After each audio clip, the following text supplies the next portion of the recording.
So in our last class, we talked about the death of an author. And after that, আমাদের কি হয়েছিল না net connection চলে যাবে আমরা ক্লাসটা কন্টিনিউ করতে পারি but today we will begin with some general practices and general assumptions while we discuss the theory of deconstruction. Okay, ভালো হয়েছে এই ক্লাসটায় অনেকেই শুরু থেকে জয়েন করে যাচ্ছিস কারণ ডিকনস্ট্রাকশনটা না সোজা করে বলে দিলে না যেখানে যেভাবে লেখা আছে ডিকনস্ট্রাকশন খুব কঠিন করে লেখা থাকে কেন কঠিন করে লেখা থাকে আই ডোন্ট নো কিন্তু কঠিন করে লেখা থাকলে জিনিসটা বোঝা যায় না প্রথম যে জিনিসটা নিয়ে কথা বলতে হবে ডিকনস্ট্রাকশনের জেনারেল প্র্যাকটিসের মধ্যে সেটা হচ্ছে the concept of self I hope you all have either attended the last class or you have already listened to the last class. And there, while we discussed about death of an author, we also discussed about the death of the authority of the author. And therefore, the reader becomes the important part while deciphering the meaning of the text. Now, the post-structuralists literally emphasize on the construct of the self of the reader. You know, what is a kind of self? দেখো এই বয়সে এসে তোমরা at least এইটুকু নিশ্চয়ই বুঝেছো যে প্রত্যেকটা মানুষ খালি তার নিজের জীবনটা বাঁচে না and আমরা যখন আমাদেরকে নিয়ে ভাবি while we talk about ourselves we think about ourselves from many facades like me as a student is very much different from me as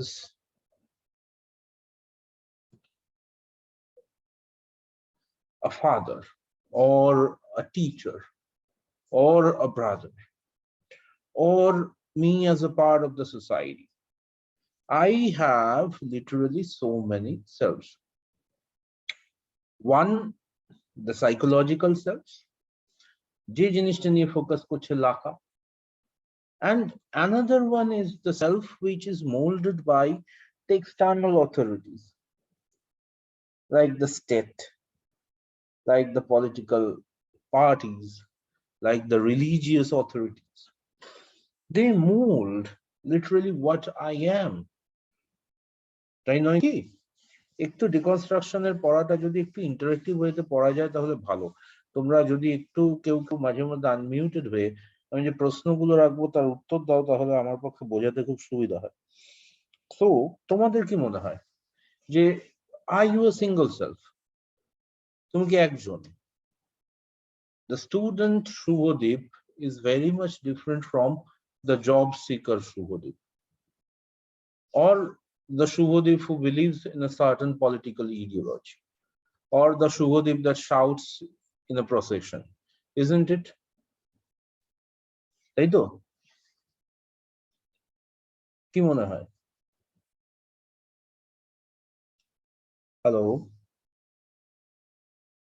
হ্যাঁ স্যার মনে হয় তো এই প্রত্যেকটা সেলফ আলাদা তো এই জায়গাটা এই যে সেলফের মিনিংটা এই যে ডিকনস্ট্রাকশন স্ট্রাকচারালিজম যেখানে সবকিছুকে একটা সিম্বল একটা সিগনিফায়ার দিয়ে একটা স্ট্যাটিক মানে দেওয়ার কথা বলছে অলদো সেই মানেটা দুটো অপোজিশনের লিটারালি দুটো অপোজিশনের যখন এনকাউন্টার হচ্ছে the meaning is being decided by that but the meaning is static এটা structuralism বলে deconstruction or post-structuralism rather we haven't yet entered the deconstructive theory post-structural practice is saying that meaning is not stable because a meaning টা derive করবে যে টেক্সটের the reader is not certain about his or herself যে সেলফের perspective থেকে reader জিনিসটাকে দেখবে so in a text the meaning the author intends becomes secondary and what reader perceives becomes the primary, and সেখানে সবথেকে বড় প্রবলেমটা দাঁড়িয়ে যায় যেটা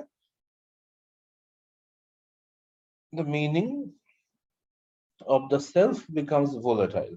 So the self is যদি volatile হয়, self এর definitionটাই যদি fixed definition না হয়, meaning এর perspective গুলো বারবার it changes according to the construct of the self, how you decipher yourself. Literally that helps you to deconstruct the meaning of the text. যদি খুব ভালো করে বুঝতে চাস সেটা, আমি এমন একটা টেক্সটের কথা বলবো that is very that will be very surprising regarding that. তোমরা কেউ তিনটা নাবি কে কে পড়েছো? তিনটা নাবি পড়েছো? হ্যালো, একটু তো রেসপন্স করো, মেসেজের রেসপন্স করলে হবে না। ওয়াজওয়ার্থের তিনটা নাবি পড়া হয়নি, ওয়াজওয়ার্থের তিনটা নাবি যদি কেউ পড়ে থাকিস তাহলে বুঝতে পারবি যে তিনটা নাবিতে ওয়াজওয়ার্থ বলছে একই জায়গায় গিয়ে যখন সে কম বয়সে জিনিসটা দেখেছে তখন একরকম লাগতো, যখন সে ইউথে দেখেছে তখন একই ওই জিনিসটা একরকম অ্যাপিল দিত তার কাছে। And now when he is looking at it from this old age, or the meaning is a different kind of meaning is reaching towards it. Therefore, the three selves are looking at the three selves of a same person, looking at the same natural landscape and deciphering the emotions in different way. That happens with the self and the meaning of the text. The self of the reader looks at the text at different point of time from different perspectives. একই লোক যখন character খোঁজার জন্য Macbeth পড়বে, he will look into the character of Macbeth and Lady Macbeth. একই লোক যখন class angle থেকে টেক্সটটা পড়বে, when he will find himself to be a part of the society, to be a part of the class, he will be sympathized obviously towards the class of the witches. witchদের সঙ্গে sympathize করবে। So এই জায়গাটায় একই text দেখার perspective পাল্টে যায় যখন তুমি তিনটে ভিশনারি অ্যাঙ্গেল থেকে টেক্সটটা দেখো।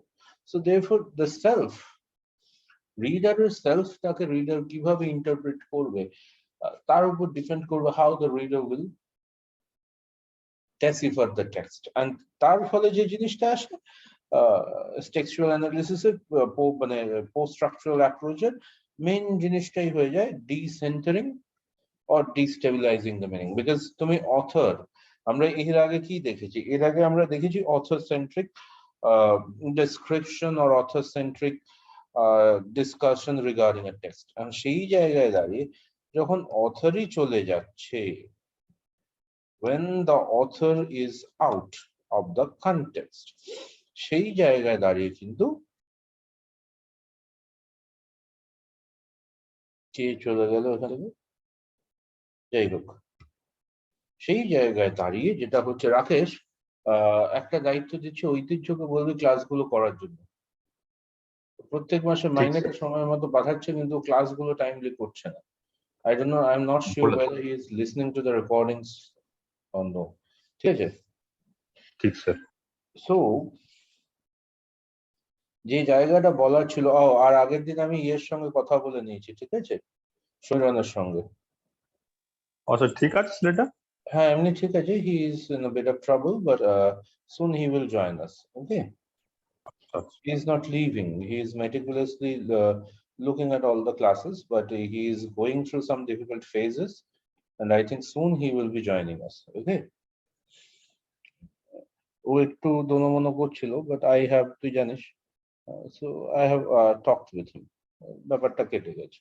So the thing is that এরপরে যে জায়গাটা আসলাম যে while we are just replacing the author with the reader, and the reader itself becomes very destabilizing because the reader's self is not static, তখন যেটা হচ্ছে the meaning becomes destabilizing and decentered. Okay, এইবার আমরা আসবো ডিকনস্ট্রাকশনের জায়গায়। এই ডিকনস্ট্রাকশনের main থিওরিটা কার দেওয়া? দেরিদার দেওয়া। এখন এই স্ট্রাকচারালিজমের ডিকনস্ট্রাকশনের কথা যখন আমরা বলবো, তখন প্রথমে আমাকে বলতে হবে, মানে post structuralism, when we talk about deconstruction, we must need to talk about the binary opposition that was a part of structuralism.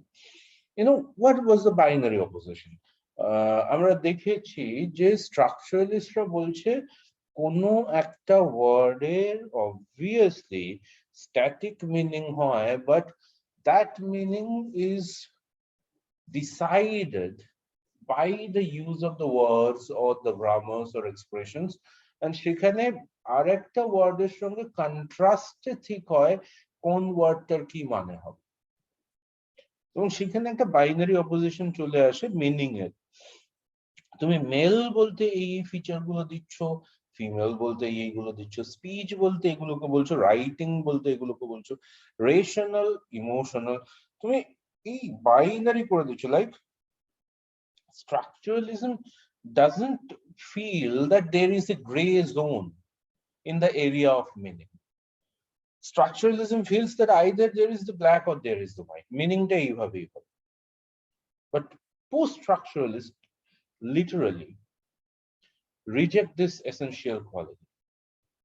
Okay, because যখনই তুমি মেল ফিমেল স্পিচ রাইটিং করছো, তুমি ইনডাইরেক্টলি কি করছো? কোনো একটা রিলেশনশিপকে ডমিনেন্ট রিলেশনশিপের জায়গায় পাঠিয়ে দিচ্ছ, and then you are creating hierarchy. এই জায়গাটাতেই কিন্তু লিটারালি কোথাও গিয়ে ডিকনস্ট্রাকশনে ভাঙতে চাওয়া হচ্ছে। বলছে এই হায়ারার্কিটার কোনো জায়গা মিনিং এ নেই, ঠিক আছে? এই হায়ারার্কিটার কোনো জায়গা মিনিং এ নেই। কেন মিনিং এ নেই? কারণ তুমি মিনিংটা ডিসাইড করছো এবার ওই যে বাইনারিটাকে দিয়ে দিচ্ছ, সেটা হচ্ছে reader and author. And reader অথরের মাঝখানে তুমি কোথাও গিয়ে স্ট্রাকচারালিজম বলছে যে দুজন ইকুয়ালি মিনিংটা ডিসাইড করবে, বাট পোস্ট স্ট্রাকচারালিজম বলছে যে না, এইটা হবে না, ঠিক আছে? পোস্ট স্ট্রাকচারালিজম বলছে না, এটা হবে না, বিকজ আমি অথরকে সরিয়েই দিচ্ছি, আমি হায়ারার্কির জায়গাটাই আর রাখছি না, আমি মিনিং এর হায়ারার্কির জায়গাটা। এখানে আরেকটা কনসেপ্ট একটু জানা খুব ইম্পর্টেন্ট, সেই জায়গাটা হচ্ছে মেটা ল্যাঙ্গুয়েজ। মানে মেটা ল্যাঙ্গুয়েজ জিনিসটা দেখো, যদি খুব সোজাসুজি বলি, মেটা ল্যাঙ্গুয়েজ জিনিসটা কি, সেটা হচ্ছে বার্থেস 1967-এ এলিমেন্টস অফ সেমিওলজি বলে একটা বইতে মেটা ল্যাঙ্গুয়েজের কনসেপ্টটাকে একটু ডিটেলে বলেছেন, এবং সেখানে উনি মোরালেস বলছেন meta language is a systemised way of talking about concepts like meaning and grammar beyond the constraints of traditional language. In a meta language, symbols replace words and phrases. তাই দেখো এখানে সেই সসুরের কনসেপ্টটা আমরা নিয়ে আসছি, সিম্বল, সিগনিফায়ার, যেখান থেকে এরপরে আমরা ওই লোগোসেন্ট্রিজমের জায়গায় যাব, যেই জায়গাটা ডেরিডা সব থেকে বেশি করে ভাঙার চেষ্টা করছে, ঠিক আছে? সেই মেটা ল্যাঙ্গুয়েজের জায়গায় যাব, যেটা যেটা ডেরিডা ওই ডিফারেন্সের কনসেপ্ট দিয়ে ভাঙার চেষ্টা করছে, ডিফারেন্স অর ডিফারেন্সের যে কনসেপ্টটা আছে। এখন এই মেটা ল্যাঙ্গুয়েজ মানে, তাহলে মেটা ল্যাঙ্গুয়েজ হচ্ছে, দেখো, মিনিং, গ্রামার, এইগুলোকে নিয়ে বলার যে স্টাইলাইজড ওয়ে, জিনিসটাকে ভাবো, it is not grammar itself. Meta language is not grammar or meaning itself. It is the discourse or the way the vocabulary is set on meaning or language. Structure নিয়ে তুমি যেভাবে কথা বলবে, meaning নিয়ে তুমি যেভাবে কথা বলবে, দ্যাট ইজ মেটা ল্যাঙ্গুয়েজ। এই জন্য ল্যাঙ্গুয়েজ কথাটা বলা হয়, যে বলার ভাষা, ঠিক আছে? এখন এই মেটা ল্যাঙ্গুয়েজের জায়গাটাকে কোথাও গিয়ে বার্থেস বলছেন যে meta language becomes important in deconstruction. কোন জায়গা থেকে? Structuralism is very much based on meta language. Structuralism কিন্তু এই যেহেতু গ্রামার মিনিং এই কনসেপ্ট গুলোর উপরেই ডিপেন্ড করছে, তাই মেটা ল্যাঙ্গুয়েজের উপর অনেক বেশি ডিপেন্ড করছে। পোস্ট স্ট্রাকচারালিজমকে কিন্তু এই মেটা ল্যাঙ্গুয়েজের কনসেপ্টটাকে ভাঙতে হচ্ছে। কি বলছে?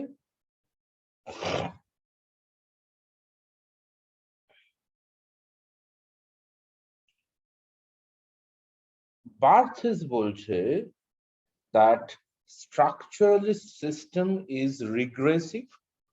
Order of language rely upon a meta language by which it is explained, and therefore deconstruction itself is in danger of becoming a meta language, thus exposing all languages and discourses to scrutiny. Barthes' other works contributed deconstructive theories about text. Barthes meta language নিয়ে বলছেন যে structuralist সিস্টেমটা কিন্তু ultimately আমাদের continuously মিনিংটাকে কোথাও গিয়ে limited করে দিচ্ছে। That's why it is regressive. And যে অর্ডার অফ ল্যাঙ্গুয়েজ একটা মেটা ল্যাঙ্গুয়েজের উপর ডিপেন্ড করে, that is the way the meaning is explained, that is through symbols and through signified, সেই কনসেপ্টটা যে ভাষায় বলা হচ্ছে সেই মেটা ল্যাঙ্গুয়েজ আলটিমেটলি কি করছে, কোনো একটা টেক্সটের ডিকনস্ট্রাকশন কেও মেটা ল্যাঙ্গুয়েজে কনভার্ট করে দিতে পারে। That means deconstruction itself becomes a way of analyzing the meaning, or becomes a way of talking, or way of writing, way of speaking that involves the explanation of the text. তার মানে তোমার টেক্সটের মিনিংটা completely মেটা language নির্ভর হয়ে যাচ্ছে, অর্থাৎ মেটা language এমন একটা অর্ডার হয়ে যাচ্ছে যার বাইরে তুমি আর বেরোতে পারছো না। সবকিছুকেই তোমার মনে হচ্ছে যে এইভাবে টেক্সটের মানে এক্সপ্লেন করা যায়, তাহলে এটাও মেটা ল্যাঙ্গুয়েজ। তাহলে সবার আগে যেটা করতে হবে, এই মেটা ল্যাঙ্গুয়েজের ধারণাটাকে বার্থেস বলছেন যেটাকে বার কর। মেটা ল্যাঙ্গুয়েজের ধারণা থেকে বার না হলে টেক্সটের ডিফারেন্ট মিনিং পাবে না। কারণ তুমি বলছো ডিকনস্ট্রাক্ট, মানে লিটারালি পোস্ট স্ট্রাকচারালিস্ট থিওরিতে বেসিক জিনিস বলছো যে টেক্সটের মিনিং এর কোনো লিমিটেশনস থাকছে না। আবার তুমি বলছো পুরো মিনিংটাই রেগুলেট করছে মেটা ল্যাঙ্গুয়েজ, দুটো এক জায়গায় পড়বে না। দেয়ারফর বার্থেস ইজ অ্যাডভাইসিং যে মেটা ল্যাঙ্গুয়েজের কনসেপ্টটাকে বাইরে রাখো, বাইরে রেখে ডিসকাস করো। এই মেটা ল্যাঙ্গুয়েজের বাইরে থেকে জিনিসটাকে যখন ডিসকাস করা হবে বা পোস্ট স্ট্রাকচারালিজমকে ডিসকাস করা হবে, তখন যে জিনিসটা আনা হবে সেটা হচ্ছে ডিকনস্ট্রাকশন। এবং ডিকনস্ট্রাকশন বোঝার জন্য প্রথমে যে জিনিসটা বুঝতে হবে সেটা স্ট্রাকচারালিজমের একটা ভেরি ইম্পর্টেন্ট ফাসাড আমাদের বুঝতে হবে, হুইচ ইজ লোগোসেন্ট্রিসিজম। এখন আমাদের মনে হতে পারে যে আমরা এত স্ট্রাকচারালিস্ট অ্যাপ্রোচ সম্পর্কে পড়ছি কেন? তার কারণ হচ্ছে literally, you know, what you are reading is post structuralist approach, অর্থাৎ স্ট্রাকচারালিজমের উপরে গিয়ে স্ট্রাকচারালিজমের মাথায় পা দিয়ে যে মুভমেন্টটা তৈরি হচ্ছে, স্ট্রাকচারালিজমকে ভেঙে যে মুভমেন্টটা তৈরি হচ্ছে, তাহলে স্ট্রাকচারালিজমের এই ফাসাডটা না জেনে তুমি স্ট্রাকচারালিজমটা ভাঙা হলো কি করে সেটা বুঝতে পারবে না। এখন লোগোসেন্ট্রিসিজম আমি যখন স্ট্রাকচারালিজম বুঝিয়েছি তখন বলেছি কনসেপ্টটা, বাট কনসেপ্টটা বলতে গিয়ে আমি লোগোসেন্ট্রিসিজম নামটাই কারণে নিইনি, কারণ তাহলে তোরা এখানে গলিয়ে ফেলবি। এখন লোগোসেন্ট্রিসিজমের কথায় আসা যাক। দেখো, আর্লি 1900-এ লোগোসেন্ট্রিসিজম টার্মটা কয়েন করছেন জার্মান ফিলোসফার লাডভিগ ক্লেক। এই নামটা কিন্তু মনে রাখবে। আর্লি 1900-এ জার্মান ফিলোসফার লুডভিগ ক্লেক প্রথম লোগোসেন্ট্রিজম টার্ম এই টার্মটা কিন্তু কয়েন করছেন। ওকে, এখন এই লোগোসেন্ট্রিসিজম ব্যাপারটা, লোগোসেন্ট্রিসিজমে লোগোস জিনিসটাকে একদম সেন্ট্রাল পার্ট হিসাবে ধরা হয়। লোগোস জিনিসটাকে একদম সেন্ট্রাল পার্ট হিসাবে ধরা হয়। এখন এই লোগোস জিনিসটাকে দেখো, in ancient Greek philosophy, or if you think about the Judeo-Christian meaning, logos, the word itself refers to the word of God. আমি বুঝতেই পারছো, logos, the word of God itself is related to creation. Creation, obviously creation of text, creation of word, creation of meaning, everything now becomes the periphery, or everything now comes within the periphery of the word logos. Okay, so যেটা ভাবা হতো, স্ট্রাকচারালিস্টরা যেটা ভাবছে, যে meaning এর, যে কোনো জিনিসের যে মিনিং ডিফাইন করা হয় সেটা প্রিজার্ভ করে লোগোস, সেটাকে স্টেবিলিটি দেয় লোগোস। কিরকম? যদি আমরা এই জায়গাটা একটু দেখি, এই জায়গাটা সবাই দেখতে পাচ্ছিস কি? একটু ভালো করে বল, এটা একটু দেখতে হবে। দেখা যাচ্ছে?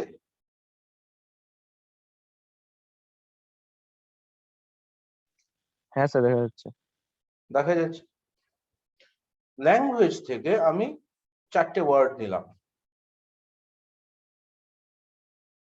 4টে ওয়ার্ড নিলাম, যে 4টে অবজেক্টকে ডিফাইন করে।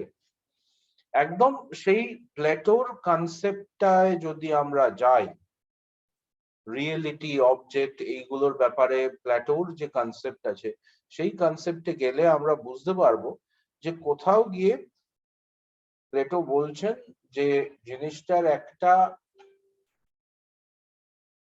চেহারা আমরা দেখি, কিন্তু সেই জিনিসটা আসলে অন্য জিনিসের একটা বাহ্যিক চেহারা মাত্র। It's a representation of something very different. So anything has two appearances, one which generally comes to our eyes, and one the real appearance of the thing. জিনিসটা আসলে কেমন দেখতে, আর জিনিসটা আমাদের চোখে কিভাবে আসছে, এই দুটোর মধ্যে পার্থক্য আছে। এটা কে বলছেন? সেই অ্যানশিয়েন্ট ক্লাসিক্যাল ওয়ার্ডে দাঁড়িয়ে প্লেটো বলছেন। এখন সেইখান থেকে অনেকটা কনসেপ্ট নিয়ে কিন্তু এই সিগনিফায়ারের কনসেপ্টটা তৈরি হয়েছে, যার মাঝখানে এই লোগোসের ধারণাটা আছে। কি? ধরো আমি একটা ওয়ার্ড নিলাম, টেবিল। সিগনিফায়ার 1 এর জায়গায় তুমি ওয়ার্ড টেবিলটা ভাবো।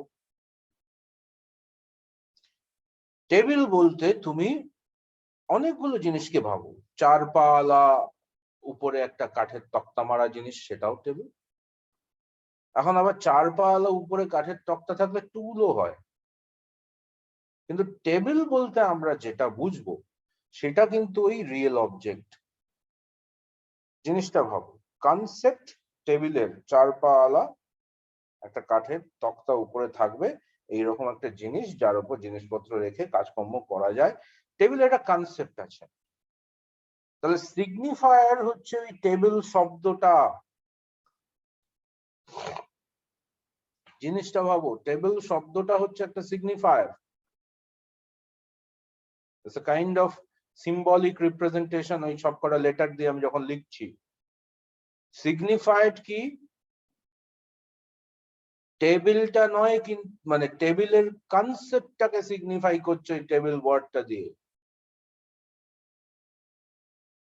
আমার মাথায় কিন্তু টেবিল জিনিসটা ঢুকে পড়ছে না, টেবিলের কনসেপ্টটাকে আমি বুঝছি যখন আমি ওই টেবিল শব্দটা বলছি, যে হ্যাঁ এইরকম একটা জিনিস। তার বাইরে গিয়ে যেটা থাকে সেটা হচ্ছে টেবিলটার রিয়েলিটি। ধরো আমি এখানে একটা ওয়ার্ড দিলাম, ধনঞ্জয়। সিগনিফায়ার 2 ধনঞ্জয়। কনসেপ্টটা কি হবে? A human being, tall, wheatish complexion, army build, obedient. অবজেক্টটা কিন্তু তার বাইরে দাঁড়িয়ে রয়েছে। জিনিসটা বুঝতে পারছো? কোন জায়গাটাকে লোগোস বলা হচ্ছে? এই যে তিনটে জিনিসের মধ্যে সম্পর্ক, সিগনিফায়ার সিগনিফাইড, যেটা ডিকনস্ট্রাকশনে বলার সময় আমি বলেছিলাম যে সিগনিফায়ার সিগনিফাইড, কোন একটা word signifier is like a symbol, যেটা কোনো একটা সিগনিফাইড কে ডিনোট করে। কিন্তু এই সিগনিফাইডটা কি? সিগনিফাইড কোন জিনিসটাকে ডিনোট করে? কনসেপ্টটাকে। The reality of the signified is something which lies not in between the relationship of signifier and the signified. Relationship দুরকম। ওয়ার্ডের সঙ্গে কনসেপ্টের relationship is the A relationship, and কনসেপ্টের সঙ্গে অবজেক্টের relationship is the B relationship. এখন logos কি বলছে? লোগোস এই অবজেক্টটাকে স্ট্যাটিক করে দিচ্ছে। সিগনিফায়ার এন্ড সিগনিফাইড, এই যে তিনটে রিলেশনশিপ এ এন্ড বি, এইটাকে স্ট্যাটিক করে দিচ্ছে যে জিনিসটা, দ্যাট ইজ লোগোস। যেটা স্ট্রাকচারালিজম পর্যন্ত ভাবা হতো। সিগনিফায়ার সিগনিফাইড দিয়ে একটা ডেফিনিট অবজেক্টকে, একটা ডেফিনিট রিয়েলিটিকে বোঝানো হবে। তাহলে একটা ওয়ার্ড, একটা কনসেপ্ট যখন দিচ্ছে, তার একটাই রিয়েলিটি থাকবে। That is logocentrism. Logos meaning, meaning এর centric, একটাই মিনিং, একটাই রিলেশনশিপ বোঝাচ্ছে। ঠিক আছে? এই জিনিসটা আগে ছিল, এই জিনিসটা আগে ছিল, কিন্তু ডিকনস্ট্রাকশন যখন আসছে তখন এই রিলেশনশিপটা ভেঙে যাচ্ছে। কেন ভেঙে যাচ্ছে? অনেকগুলো কারণে ভেঙে যাচ্ছে। এই যে মাঝখানে আমার ডিকনস্ট্রাকশনে দেরিদা যে জায়গাটা দেখাচ্ছেন, মেনলি প্রথমে উনি বায়নারির জায়গাটা দেখাচ্ছেন, যে আমি যখন একটা কনসেপ্ট তৈরি করছি, I am building the concept based on the theory of binary. আমি কোনো একটা জিনিসের সঙ্গে কন্ট্রাস্ট করে একটা কনসেপ্টকে একটা রিয়েলিটিতে, মানে একটা রিয়েলিটিকে একটা কনসেপ্ট দিয়ে এক্সপ্রেস করছি, বা একটা রিয়েলিটি থেকে কিছু কনসেপ্ট ডিরাইভ করছি, যেটাকে আমি ওয়ার্ড দিয়ে এক্সপ্রেস করছি। এখন যদি এই বাইনারি গুলোই ভোলাটাইল হয়ে যায়, টেবিল মানে যার উপর রেখে লেখা যায়, এই ধারণাটা তৈরি হলো আমার কাছে, মানেটা টেবিল ওয়ার্ডটা দিয়ে কনসেপ্ট। দেরিদা বলছে যে if you look at the cultural system, যেটা লোগোসেন্ট্রিজম থেকে ভেঙে দেরিদা ডিকনস্ট্রাকশন থেকে যাচ্ছে, দেরিদা বলছে if you look at the, একদম অ্যানথ্রোপোলজিস্টের জায়গা থেকে বলছেন, if you look at the cultural evolution of the world, দেখবে at different point of time the word table had different meanings. এক একটা কালচারে, এক একটা টাইমে, এক একটা সাবজেক্ট ফেজে টেবিল দিয়ে আমি আলাদা আলাদা জিনিস বোঝাচ্ছি। কিরকম? কোন টেবিল ডাইনিং টেবিল, কোন টেবিল লেখার টেবিল, সে তো গেল, it's a furniture. But sometimes আমি টেবিল বলতে কোন একটা লিস্টকে বোঝাই। সামটাইমস আমি টেবিল বলতে যেটাকে মেন ওই নিউমেরিক টেবিলস, সেটাকে বোঝাই। কখনো আমি টেবিল বলতে পিরিয়ডিক টেবিল বোঝাই। প্রত্যেকটা কালচারের দিক থেকে দাঁড়িয়ে আমি খালি ইংলিশ ল্যাঙ্গুয়েজেই বলি। নেক্সট, কালচারের দিক থেকে যদি দেখো, সব ভাষায় ওই 4 পেয়ে কাঠের তক্তার জিনিসটাকে টেবিল বলা হয় না।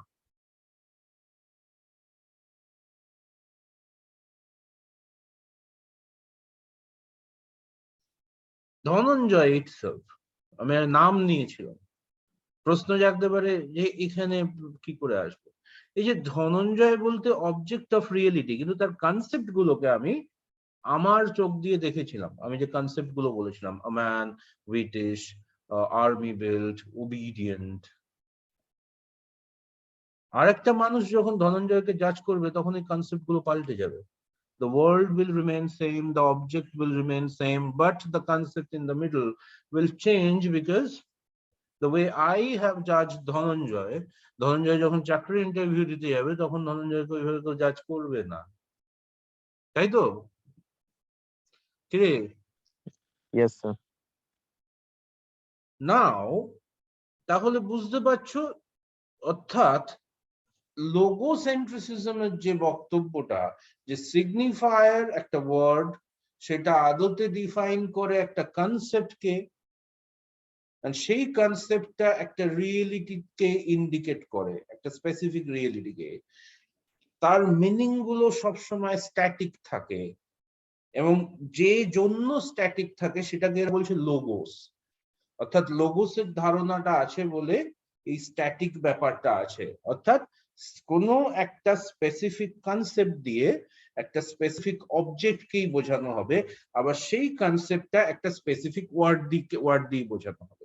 এই জিনিসটাকে বলা হচ্ছে লোগোস, এবং এই লোগোস আছে বলে ওয়ার্ডের মিনিং স্ট্যাটিক থাকছে। দ্যাট ইজ লোগোসেন্ট্রিসিজম। আগেকার দিনে বলা হতো, মানে মানে তুমি যদি পোস্ট স্ট্রাকচারালিজমের আগের ধারণায় যাও, সেখানে বলা হচ্ছে যে এইভাবেই ওয়ার্ডের মিনিং ডেসিফার করা হয়, লোগোসের উপর জোর দিতে হবে। বিকজ লোগোস, ওই যে কনসেপ্ট আছে word of God, that is static. Derrida বলছে না, হতে পারে না, বিকজ ট্রুথ আর রিয়েলিটি দুটোর মধ্যে ডিফারেন্স আছে। Not always the truth is the reality.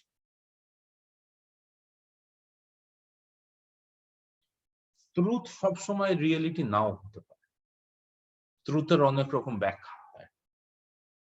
আমার কাছে যেটা ট্রুথ, সেটা তোমার কাছে ট্রুথ নাও হতে পারে। এই যে এতগুলো কনসেপ্ট বললাম, আমার কাছে টেবিল শব্দটা যা মানে, তোমার কাছে টেবিল শব্দটা মানে নাও হতে পারে। If I use light in the sense idea, you may use the word light, যেখানে তোমার কাছে লাইটের কনসেপ্টটা হবে একটা বাল্ব।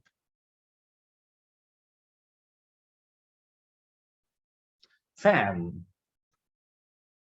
আমার কাছে ফ্যান মানে পাখা হতে পারে, তোমার কাছে ফ্যান মানে ওই হিরো সিনেমা এদের ফ্যান হতে পারে।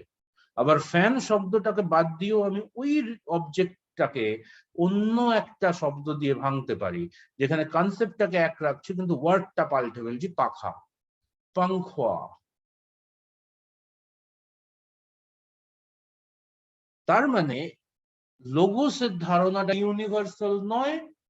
তুমি একটা ভাষা, একটা কালচার থেকে বেরিয়ে গেলে লোগোসের ধারণাটা ভেঙে পড়ছে। তাহলে এটা দিয়ে কখনো কোনো জায়গায় কোনো শব্দের কোনো কিছুর ইউনিভার্সাল মিনিং ডিরাইভ করা যায় না। That is what Derrida is saying. Derrida বলছে মাঝখানে তো অনেকগুলো জিনিস চলে আসে, লাইক বাইনারি গুলোর কথা ভাব। এই যে মেল ফিমেল বাইনারি, যে বাইনারি কোনো অবজেক্টকে একটা কনসেপ্ট দিয়ে জাজ করতে হেল্প করছে, সেই বাইনারি গুলোরই তো মিনিং আর এক নেই। লাইক তুমি যদি মেল ফিমেল বাইনারির কথা ভাবো, আজকের দিনে বসে মেল ফিমেলের মাঝখানেও অনেকগুলো জেন্ডার অর সেক্সুয়াল চয়েসেস চলে আসে। ট্রান্সজেন্ডার চলে এসছে, বাইসেক্সুয়াল চলে এসছে, LGBTQ এত বড় একটা টার্ম চলে এসছে, যেটা এর আগে কদিন আগে তোমাদের ক্লাসে পড়েছি। এই যে lesbian, gay, bisexual, transgender, queer, intersexual, plus the whole community with different other sexual choices. তুমি মেল ফিমেল দিয়ে জেন্ডার বাইনারি কে আর ভাঙতে পারছো? যেখানে the binary itself becomes volatile, how you can define the meaning with that binary? Logos ভেঙে যাচ্ছে।